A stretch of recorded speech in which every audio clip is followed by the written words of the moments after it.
Well, I see that Tweed is going to run Hoffman for governor and Okie Hall for mayor. Man, they'll get in worse luck. Yeah. Stranglehold Tweed has in this town is a public scandal. Well, how can you fight a machine like that? I have a friend who knows a man who works in the comptroller's office. He tells me there isn't a prominent official here in New York who isn't on Tweed's payroll. Shocking. Something ought to be done about it. A man who tried to clean out the graft and corruption in New York wouldn't know where to begin. Oh, there's the horse car. Papers, get your papers, all the New York papers.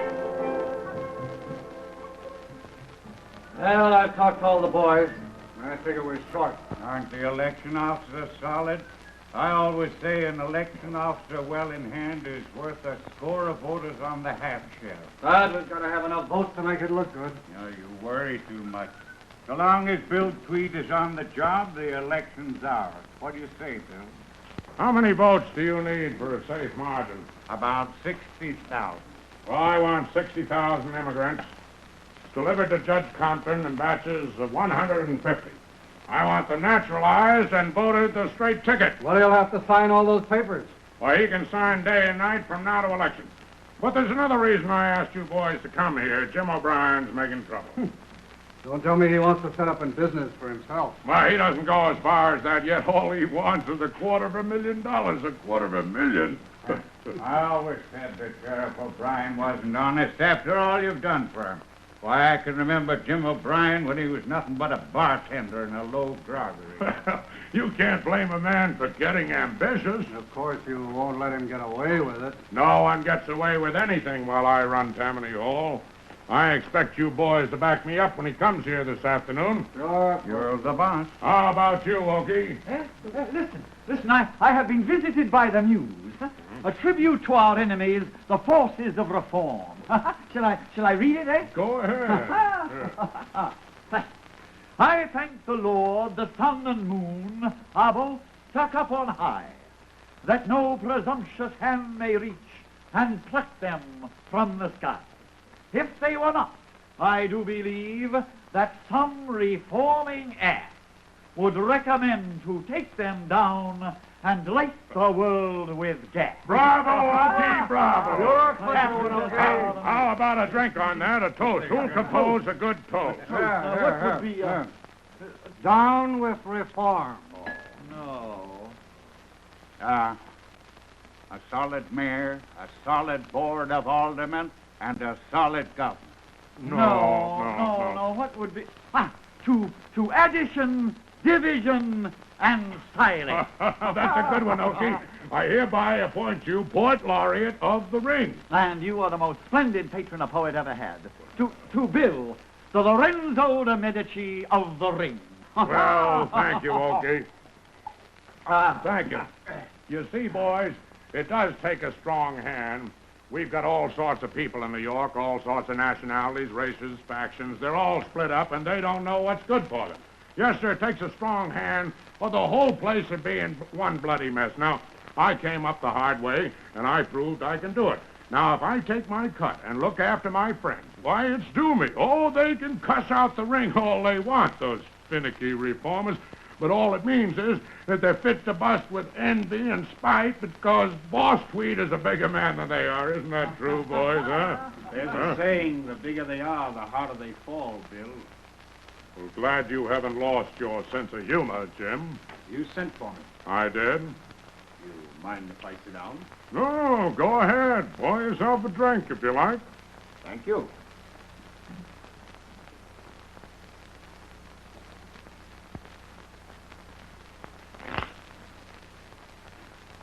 Well, Bill, have you thought things over? Jim, it seems the more you do for some people, the more ungrateful they are. I was afraid you'd take that line. The boys are all in back of me, Jim. You're not the smartest man in the USA, Bill. Well, I still haven't met a man I thought was smarter. I could tie up with the reform movement. Have I ever been afraid of them? I've got an organization. I call it the Young Democrats. I've been working at it for some time. Do you remember what happened to that fellow in the 4th Ward? What was his name? Dutch Joe? The details come back. Shocking accident he had. Hardly recognizable when they pulled him out of the river. Yes, I know. He made the mistake of walking down a dark street alone. I don't aim to make that mistake. Jim, in organizations like an army, we've got to have discipline. We can't all be brigadier generals. I don't call collecting an honest debt self-promotion. Well, it seems we've been keeping a different set of books. Is that all you've got to say? Well, that's about the size of it, isn't it, boy? Well, looks like I'll have to go the limit. Well, you'll be pretty lowly. Oh, I don't know, Bill. There are others that don't like you. Did you notice that the New York Times has quit taking city advertising? What of it? Since Jim Taylor died, you've got no friends in that organization. Why do you dare to threaten me with a newspaper? Me, Bill Tweed? Why, you low-down snake. You thieving, pot-bellied jackass. You ornery, cross-eyed skunk. Now get out of here. Get out of here. Never let me set eyes on you again unless it's to beg my pardon on your knees. You'll be sorry, Bill. Get out. A newspaper. Trying to scare me with a newspaper.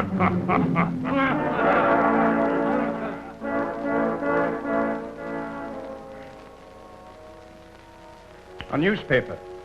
You know, in those days, newspaper ethics weren't too high. The power of Tammany and the Tweed ring was felt in most editorial offices. But high up in the Times building, in a pleasant office with a view overlooking City Hall, sat a quiet man with a conscience. With City Hall, a nest of corruption always before his eyes, George Jones, the publisher of the New York Times, found it hard to keep silent. We would like a treatise from Mr. Tweed on the art of growing rich in as many years as can be counted on the fingers of one hand. You could begin with nothing, and in 5 or 6 years boast of your 10 millions. We would like Mr. Tweed or Mr. Sweeney or some of their friends to tell us. The general public says there is foul play somewhere.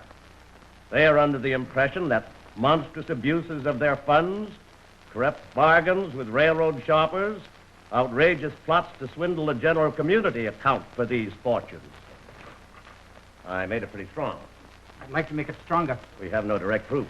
I know. George, do you really intend to run it? I'm trying to make up my mind.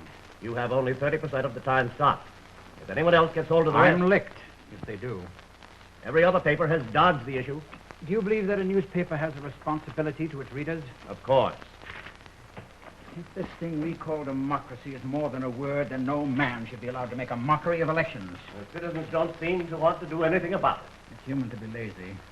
But if our form of government is to work, we've got to have leaders as well as voters. As I see it, a newspaper should be the prick of conscience. Lloyd, if you do this, you'll risk everything.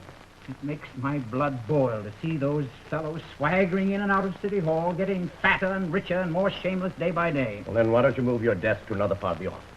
Can you get rid of your conscience by moving to another part of the office? No, I suppose not. You realize if they win this election, Tweed will have the whole state in his pocket. Where will this thing end? Do you realize that the ring is strong enough to destroy the Times?